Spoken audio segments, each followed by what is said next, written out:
Hello guys, welcome back. स्वागत है आप सभी का। आज के इस वीडियो में बात करेंगे, इसका पहला लेक्चर हमने डिस्कस कर लिया था। अब दूसरे लेक्चर में हम लोग बात करेंगे system of classification of angiosperm. Angiosperm के क्लासिफिकेशन कितने टाइप के होते हैं, कितने टाइप के पढ़े जाते हैं, और कौन कौन से ऐसे साइंटिस्ट हैं जिनका आप लोगों को क्लासिफिकेशन पढ़ना चाहिए जो आपके एग्जाम में आता है। ओके, तो मोस्टली यहाँ पर एंजियोस्पर्म का क्लासिफिकेशन 3 कैटेगरी में कैटेगराइज किया गया है।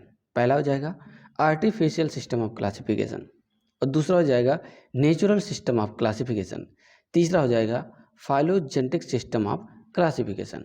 तो 3 तरीके से क्लासिफिकेशन आपको पढ़ना है। ओके, अब यहाँ पे लिखा हुआ है कुछ इंट्रोडक्शन टाइप का।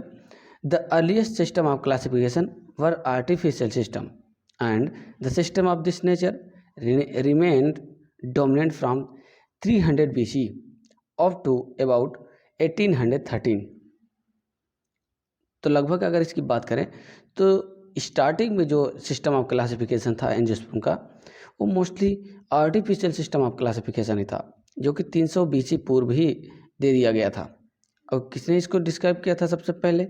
अगर BC में बात करें तो इसमें थियोफ्रेस्टस जी, जो फादर ऑफ बॉटनी कहे जाते हैं, उन्होंने इसके बारे में सबसे पहले डिस्कस किया था और बताया था। आगे उनका क्लासिफिकेशन क्या क्या था, हम थोड़ा सा उनके बारे में डिस्कस करेंगे। Since very little information was available about the plant, these system were based on one और वर फ्यू कैरेक्टर्स। जो आर्टिफिशियल सिस्टम ऑफ क्लासिफिकेशन है उसे आर्टिफिशियल क्यों कहते हैं? क्योंकि यहाँ पर कोई एक कैरेक्टर लेकर के क्लासिफिकेशन किया गया है। ओवरऑल एंजियोस्पर्म को सिर्फ किसी एक कैरेक्टर बेस पे कैटेगराइज किया गया है, इसलिए उसे आर्टिफिशियल सिस्टम ऑफ क्लासिफिकेशन बोलते हैं। Okay, the artificial system propounded bye early herbalist were based on habit. तो मोस्टली जो हैबिट होता है प्लांट का, मोस्टली जो हैबिट होता है, करेक्टर होता है, उसी बेसिस पे इसको कैटेगराइज किया गया है। जैसे हैबिट देखा जाए तो जो लार्जेस्ट प्लांट होते हैं उन्हें ट्री बोलते हैं, जिनमें वुड भी पाई जाती है। उसके बाद जो मीडियम साइज के प्लांट होते हैं उनको श्रब बोलते हैं, जिनको हम झाड़िया टर्म यूज करते हैं, लेकिन उसमें भी वुड पाई जाती है। और सबसे जो स्मॉलेस्ट प्लांट होते हैं उन्हें हर्ब बोलते हैं, ग्रासेस इसके अंतर्गत आते हैं। तो ये 3 पार्ट में मोस्टली सबसे शुरुआत में क्लासीफाई किया गया था। And the Linnaeus sexual system on floral character, particularly the number of stamens and carpels. तो मोस्टली जो लिनियस सिस्टम ऑफ क्लासिफिकेशन है वो स्टेमेंस और कार्पेल्स के बेसिस पर, मोस्टली स्टेमेन बेसिस पर क्लासिफिकेशन किया गया है। तो लिनियस सिस्टम ऑफ क्लासिफिकेशन हम लोग थोड़ा अच्छे से आगे बात करेंगे, डिस्कस करेंगे। सबसे पहले थोड़ा सा थियोफ्रेस्टस का यहाँ पर देख लेते हैं, क्योंकि सबसे पहले इन्होंने बताया था इसके बारे में। Greek naturalist who is called as the father of botany, ये ग्रीक नेचुरलिस्ट थे जिन्हें फादर ऑफ बॉटनी कहा जाता है, ये तो सबको पता होगा। Was the pupil of the great philosopher Plato and Aristotle. Aristotle और प्लेटो के ये शिष्य थे। ठीक है, ये काफ़ी इंपॉर्टेंट पॉइंट्स हैं, सब नोट कर लीजिएगा। He classified the plant into 4 groups. तो इन्होंने ओवरऑल प्लांट ग्रुप को, एंजियोस्पर्म प्लांट ग्रुप को 4 ग्रुप में डिवाइड किया। ठीक है, कौन कौन सा? हर्ब, अंडर श्रब, श्रब और ट्री। एक और भी इन्होंने पार्ट मीन्स यहाँ पर बना दिया, एक ग्रुप बना दिया जिसे अंडर श्रब कहा गया, और श्रब और हर्ब के बीच मीन्स श्रब और हर्ब के बीच में रखा गया, इसलिए इसको अंडर श्रब बोला गया। जैसे इसके ऊपर आपने देखा कि आर्टिफिशियल बेस पे 3 ही कैटेगरी में डिवाइड किया गया है, ट्री, श्रब और हर्ब में, लेकिन इन्होंने 4 भागों में डिवाइड कर दिया। He gave name and description to the 500 plants. लगभग 500 प्लांट्स के बारे में डिस्क्राइब किया था इन्होंने, और अपनी बुक पब्लिश किया, हिस्टोरिया प्लांटेरम। तो इनकी बुक का नाम है हिस्टोरिया प्लांटेरम, जिसमें उन्होंने 500 प्लांट को डिस्क्राइब किया और 4 पार्ट में, 4 बड़े ग्रुप में डिवाइड किया। अब आगे बात करते हैं कैरोलस लिनियस। तो कैरोलस लिनियस काफ़ी माने जाने साइंटिस्ट कहे जाते हैं, जिन्हें फादर ऑफ मॉडर्न बॉटनी कहा जाता है और फादर ऑफ टैक्सोनॉमी के नाम से भी जाना जाता है। ठीक है, तो आइए देखते हैं कैरोलस लिनियस ने क्या क्या ऐसे क्लासीफाई किया, कैसे क्लासीफाई किया है उसके बारे में हम लोग थोड़ा सा देखते हैं। एक ग्रेट स्वीडिश नेचुरलिस्ट थे, ग्रीक नेचुरलिस्ट थियोफ्रेस्टस थे, स्वीडिश नेचुरलिस्ट लिनियस थे। ठीक है, father of modern botany and father of taxonomy कहा जाता है।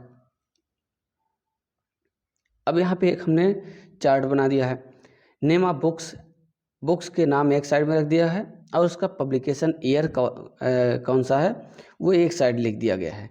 तो ध्यान दीजिएगा, दोनों को अच्छे से समझ लीजिए पहले इस बातों को। पहली बुक है यहाँ पर हॉर्टस अप्लेडिकस, जो कि 1730 ईस्वी में पब्लिश किया गया था। ठीक है, किस गार्डन में? ऑप्सेला बोटेनिका गार्डन, ऑप्सेला बोटेनिकल गार्डन में इन्होंने इसके बारे में जो है कंप्लीट इंफॉर्मेशन कलेक्शन किया था और 1730 ईस्वी में इस बुक को अपने पब्लिश कर दिया था। हॉर्टस क्लिफोर्टियनस, हॉर्टस क्लिफोर्टियनस 1737 ईस्वी में पब्लिश हुई थी इनकी बुक। अगली है जनरा प्लांटेरम और क्लासेस प्लांटेरम। जनरा प्लांटेरम जो है और क्लासेस प्लांटेरम, जनरल प्लांटेरम 1737 ईस्वी में और क्लासेस प्लांटेरम 1738 ईस्वी में पब्लिश हुई थी। ठीक है, फिलोसफी ऑफ बोटेनिका, तो अगली बुक का नाम है, सबसे ज़्यादा इंपॉर्टेंट है, सिस्टेमा नेचुरी 1735 ईस्वी में। उसके बाद है स्पीसीज प्लांटेरम 1753 ईस्वी में पब्लिश हुई। ही वर्क सम 7300 स्पीसीज, इन्होंने 7300 स्पीसीज पर वर्क किया था, यानी जो अपना सिस्टम ऑफ क्लासिफिकेशन दिया था वो लगभग 7300 प्लांट पर वर्क करके ही दिया था। ध्यान दीजिएगा, थियोफ्रेस्टस ने 500 प्लांट पर वर्क किया था और इन्होंने 7300 प्लांट पर वर्क किया था। ही रिकॉग्नाइज 24 क्लासेस, इन्होंने कितनी क्लासेस दिए? 24 क्लास केवल डिवाइड किया, पूरे एंजियोस्पर्मिक प्लांट को 24 क्लास के अंतर्गत ही रख दिया, उससे ज़्यादा बिल्कुल भी नहीं। Determine on the basis of number of size and union of stamens, number of size and union of number means number of stamens के बेसिस पे इनका क्लासिफिकेशन लगभग 24 क्लास में इन्होंने डिवाइड किया। ठीक है, अब आगे आइए बात करते हैं जो सिस्टम ऑफ क्लासिफिकेशन है, 24 क्लास कौन कौन से हैं। पहले उन 24 क्लासों को आप अच्छे से देख लीजिए, तब आगे हम बढ़ते हैं। ओके, अब ध्यान दीजिएगा कि इनके डीमेरिट, सबसे बड़ी डीमेरिट ये है कि सिर्फ एक ही कैरेक्टर के बेसिस पे पूरा कंप्लीट क्लासिफिकेशन दे दिया। क्या प्लांट में और सारे कैरेक्टर नहीं होते हैं? बहुत सारे जो कैरेक्टर्स होते हैं उसकी गिनती कब होगी? अगर देखा जाए तो बाकी कैरेक्टर का जिक्र इन्होंने किया ही नहीं, इस वजह से उतना ज़्यादा इम्पोर्टेंस इनके क्लासिफिकेशन को नहीं दिया जाता, क्योंकि स्टार्टिंग में इन्होंने थोड़ा सा डाउट क्लियर किया था, इस वजह से पढ़ा जाता है, बट कम्प्लीटली डिस्क्राइब अगर किसी प्लांट को या उसकी फैमिली को किया जाए तो इनके कैरेक्टर बेस पर नहीं किया जा सकता है। ठीक है, ये इनकी सबसे बड़ी डिमेरिट है। तो पहला क्लास यहाँ पर ध्यान दीजिएगा, 24 क्लास इन्होंने क्लासीफाई किया था, एक एक करके हम लोग देखते हैं। सबसे पहला देखिए, बहुत इजी है क्लासिफिकेशन, तो इनका बहुत ज़्यादा इजी है, 10 तक तो आपको बहुत आसानी से याद हो जाएगा। उसके बाद जो 4-5 हैं वो काफ़ी इंपॉर्टेंट है, आपके एग्जाम में वेरी सारे टाइप के क्वेश्चन में हर जगह पूछे जाता है, चाहे वो बीएससी 3rd सेमेस्टर हो या एमएससी 2nd सेमेस्टर हो, जिसमें भी ये सिलेबस में है उसमें आना ही आना है ये। तो पहला देखिएगा मोनेंड्रिया, मोनेंड्रिया कह रहा है कि जिसमें एक स्टेमन पाया जाएगा, यानी जिस प्लांट के फ्लावर में सिर्फ एक स्टेमन पाया जाएगा, तो आप ध्यान दीजिएगा उसको हम मोनेंड्रिया टर्म यूज करेंगे। इन्होंने भी यही किया, यानी कि एक स्टेमन पाया जा रहा है तो मोनेंड्रिया में रख दिया गया, उस पूरे प्लांट फैमिलीज को सीधे उठा करके मोनेंड्रिया में रख दिया गया। जिसमें 2 पाया जाएगा उसमें डायएंड्रिया में रख दिया गया, 3 पाया जाएगा ट्राइएंड्रिया में रख दिया जाएगा, 4 पाया जाएगा तो टेट्राएंड्रिया में रखा जाएगा, 5 होगा तो पेंटाएंड्रिया में होगा, 6 होगा हेक्साएंड्रिया में होगा, 7 होगा हेप्टाएंड्रिया हो जाएगा, 8 होगा तो ऑक्टाएंड्रिया। ये तो अभी सब इजी है, जो मेन टफ है, जो समझने वाली चीज़ें हैं वो आपको आगे मिलने वाली है। इनएंड्रिया, भाई इनएंड्रिया मीन्स क्या? जिसमें 9 स्टेमेंस हो। डेकेंड्रिया जिसमें 10 स्टेमेन पाए जाएंगे। तो ये 10 तो यहाँ पे क्लियर हो गया। अब आगे से ही आपको ध्यान देना, बाकी के जो बच रहे हैं 14 उन्हीं को मेन फोकस करना है। इस बात को आप नोट कर लीजिएगा। ठीक है, चलिए आगे हम बढ़ते हैं। इनका क्लासिफिकेशन बहुत ज़्यादा लेंदी नहीं है, बहुत कम समय में बहुत अच्छे तरीके से यहाँ पर फिनिश हो जाएगा, तो बहुत ज़्यादा टेंशन लेने की ज़रूरत आप लोगों को नहीं है। ठीक ना, चलो 11 नंबर पे ध्यान दीजिएगा। यहाँ पर डोडेकेंड्रिया। डोडेकेंड्रिया क्या है? डोडेकेंड्रिया देखिएगा, स्टेमेंस 11 to 19, जब 11 से 19 की संख्या में स्टेमेंस होंगे तो उसे हम क्या बोलेंगे? डोडेकेंड्रिया बोलेंगे। ध्यान से सुनना इसको। अगला हो जाएगा, इसके पहले का जो वीडियो जो आप लोगों ने नहीं देखा है, पेपर फर्स्ट का भी, सेकेंड सेमेस्टर वाले एमएससी वाले ध्यान देंगे, पेपर फर्स्ट का भी बहुत सारे वीडियोज अपलोड कर दिए हैं और अच्छे खासे जो जनरल अकाउंट है ट्रेड ऑफ फाइट के, वो हमने अपलोड किए हैं, तो उन्हें आप लोग देख लीजिएगा। सेकंड पेपर का पहला वीडियो पहले ही अपलोड कर दिया गया है, तो उसे भी आप लोग देख लीजिएगा, तभी इस वीडियो को वॉच कीजिएगा। उसका लिंक और प्लेलिस्ट के लिंक दोनों डिस्क्रिप्शन में हम दे रहे हैं। और इस वीडियो का, इसके पहले वाला जो वीडियो है सेकंड पेपर का, उसका लिंक हम डिस्क्रिप्शन में भी दे रहे हैं, और उसके बाद आपको जो ऊपर आई बटन दिख रही है वहाँ भी उसका वीडियो जो आपको मिल जाएगा, उस पर क्लिक करेंगे आप उसको देख सकते हैं, वॉच कर सकते हैं। ओके, तो समझ लीजिए 11 से 19 अगर किसी में स्टेमेंस की संख्या है तो आप सीधा उसको किस में रखेंगे? Dodecandria according to linear system of classification. Next, icosandria. Icosandria means जिसमें स्टेमेंस 20 और मोर 20 हों या फिर उससे ज़्यादा हों, अटैच टू द कैलिक्स। लेकिन एक यहाँ पर थोड़ा सा अलग चीज़ें यहाँ पे बात हो रही, कैलिक्स से अटैच होगा। जैसे देखिए यहाँ पर आपको हम समझा दे रहे हैं, थोड़ा सा ध्यान दीजिएगा। ये हो गया है ओवरी, हो जाएगा गार्निशियम पूरा, स्टिग्मा, स्टाइल, ओवरी। अब यहाँ से निकलता है कैलिक्स, ग्रीन कलर का होता है, और ये होता है कोरोला, कलरफुल होता है, और ये होता है स्टेमन। तो भैया ये जो स्टेमन निकल रहा है वो कैलिक्स से अटैच होता हुआ अगर निकलता है, ठीक ना, और लगभग 20 या फिर उससे ज़्यादा संख्या में है, तो उसको बोलते हैं आइकोसेंड्रिया। क्या बोलते हैं? आइकोसेंड्रिया। समझ गए? चलो नेक्स्ट, अगला है पॉलीएंड्रिया। पॉलीएंड्रिया क्या है? स्टेमेंस 20 और more attach to the receptacle. अब कह रहा है 20 है या 20 से ज़्यादा है, लेकिन वो कैलिक्स से नहीं जुड़ेंगे, रिसेप्टेकल से जुड़े रहेंगे। अब भाई रिसेप्टेकल भी देख लो, केवल इसको समझने वाली चीज़ें हैं, इसको ध्यान दीजिएगा। जैसे अभी हमने बनाया था यहाँ पर गैनीशियम का पार्ट, गैनीशियम ये उभरा हुआ भाग ओवरी हो जाता, और ये वाला जो पार्ट बच रहा है इसको बोलते हैं रिसेप्टेकल। तो स्टेमेन जो निकलेगा ना, तो इस रिसेप्टेकल से जुड़ता हुआ निकलेगा ऐसे। तो इस पार्ट से अगर जुड़ा हुआ है रिसेप्टेकल वाले पार्ट से, तो उसको बोलेंगे पॉलीएंड्रिया। ठीक है, ज़्यादा कुछ भी नहीं है, केवल समझने वाली चीज़ है। अगला डाइडेनमिया। डाइडेनमिया, टेट्राडेनमिया और monadelphous, diadelphous, polyadelphous, very very most important है सब। 14 नंबर पे आपको ध्यान देना है कि डाइडेनमिया क्या है। भाई डाइडेनमिया क्या होता है? 2 स्टेमेन छोटे हों और 2 स्टेमेन बड़े हों। ठीक है, इस कंडीशन को डाइडेनमस भी बोलते हैं। ठीक है, जैसे देखिए यहाँ पे हमने बना दिया, यहाँ से स्टेमेन निकल रहा है 2 छोटे और 2 कैसे होंगे? बड़े हैं, देख लीजिए।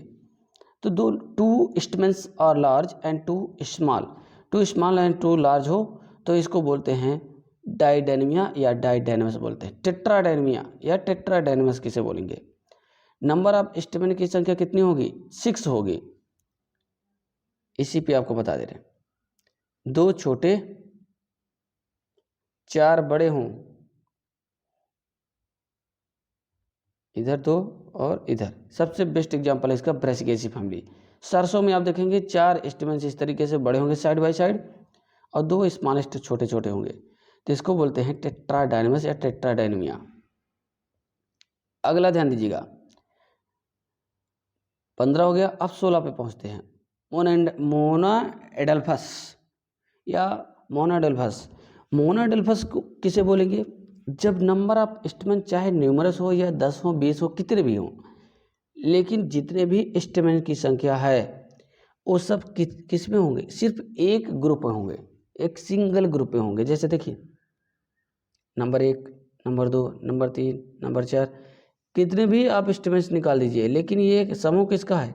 एक ही ग्रुप का है। तो इसको बोलते हैं मोनोडल्फस। एक सिंगल ग्रुप में ढेर सारे स्टेमन्स लगे हों तो मोनोडल्फस कहलाता है। जैसे एग्जाम्पल में क्या देखेंगे? गुड़हल का प्लांट आप देखे होंगे, ठीक है, उसको बोलते हैं हिबिस्कस रोजा साइनेंसिस।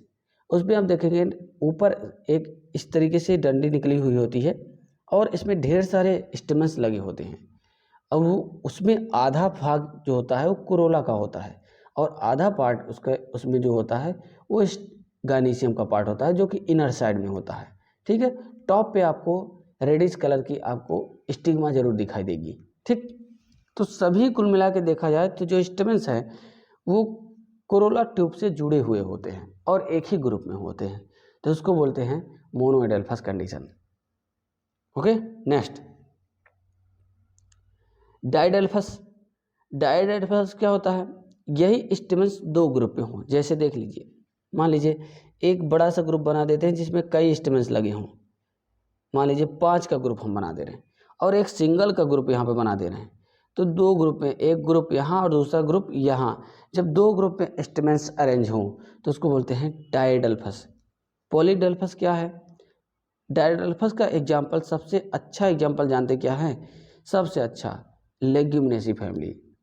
उसके बाद यही ग्रुप अगर कई ग्रुप में हो, 1 2 3 4 5, कई ढेर सारे ग्रुप में हो, 2 या 2 से अधिक ग्रुप में स्टेमन्स अरेंज हो, जैसे एक ग्रुप, दूसरा ग्रुप, तीसरा ग्रुप, अब इसमें कितने हो? 5 इसमें, 5 इसमें और 5 इसमें, तो इस कंडीशन को बोलते हैं पॉलीडेल्फस स्टेमन। ठीक है, अब अगला देख लीजिए सिंजिनेसियस कंडीशन। सिंजिनेसियस कंडीशंस क्या होते हैं, इसको समझने का प्रयास कीजिएगा। इस कंडीशंस में जो एंड्रोसियम होते हैं उसके एंथर सभी, जैसे मान लीजिए यहाँ पे हम बना के दिखा रहे हैं आपको,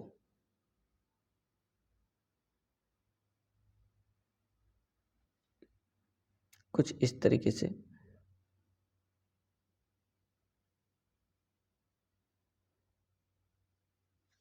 देखिए एक ही जगह से निकले हुए हैं, ध्यान दीजिएगा। जितने भी एंड्रोसियम हैं सबके एंथर वाले पार्ट जो होते हैं फ्यूज हो जाएंगे, लेकिन उनके फिलामेंट जो होंगे वो फ्यूज नहीं होंगे, बल्कि सब एक दूसरे से फ्री होंगे।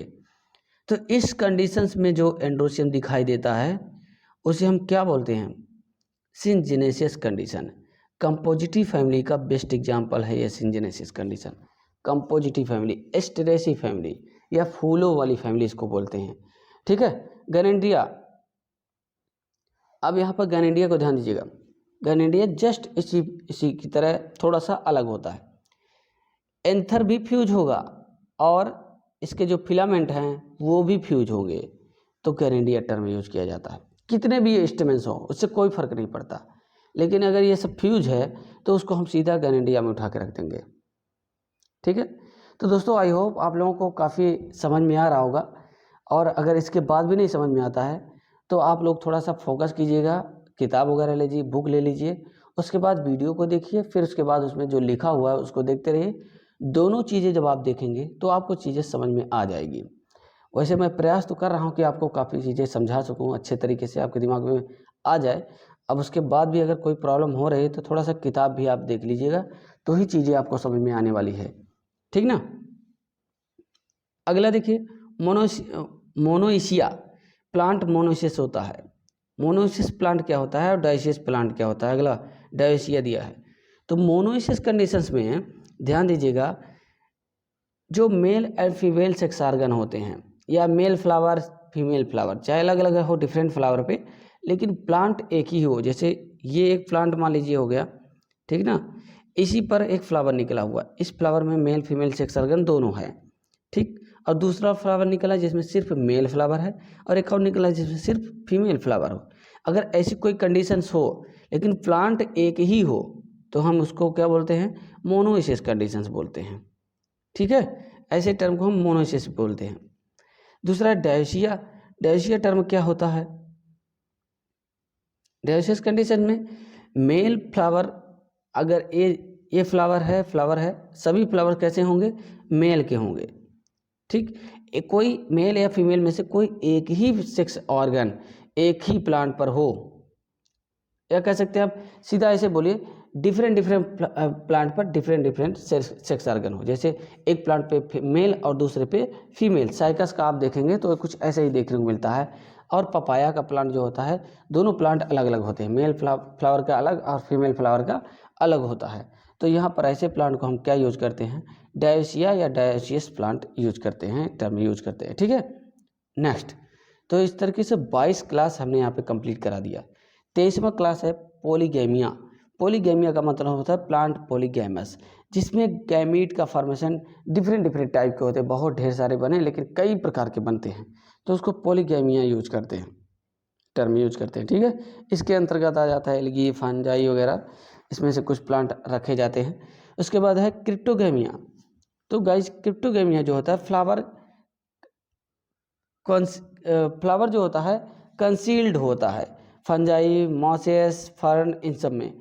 ठीक है, तो क्रिप्टोगैम्स मोस्टली यही सब कहे जाते हैं, मॉसेस, फर्न, इन सब को क्रिप्टोगैम्स कहते हैं। तो ये इन सब में इस टाइप का जो स्टेमेंस या सेक्स ऑर्गन आप कह सकते हैं वो पाया जाता है।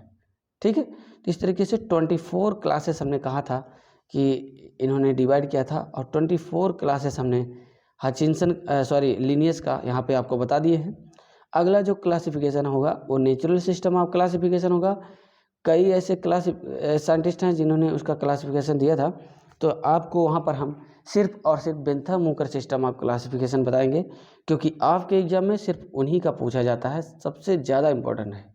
ठीक है, तो इसके लिए आप लोगों को थोड़ा सा इंतज़ार करना पड़ेगा। अगला लेक्चर भी आपके सामने आ जाएगा जल्द ही।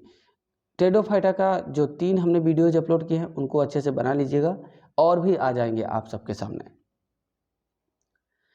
Second semester MSc second semester का पेपर फर्स्ट और फोर्थ पेपर का जो नोट्स है वो बन चुका है, कई लोगों ने परचेज भी किया है। अगर आप लोगों को भी ज़रूरत है उसकी तो आप लोग संपर्क कर सकते हैं, सीधे व्हाट्सएप पर आपको मैसेज और अपना नाम, क्लास आप लिख करके भेज देंगे, आपको नोट्स प्रोवाइड कराया जाएगा।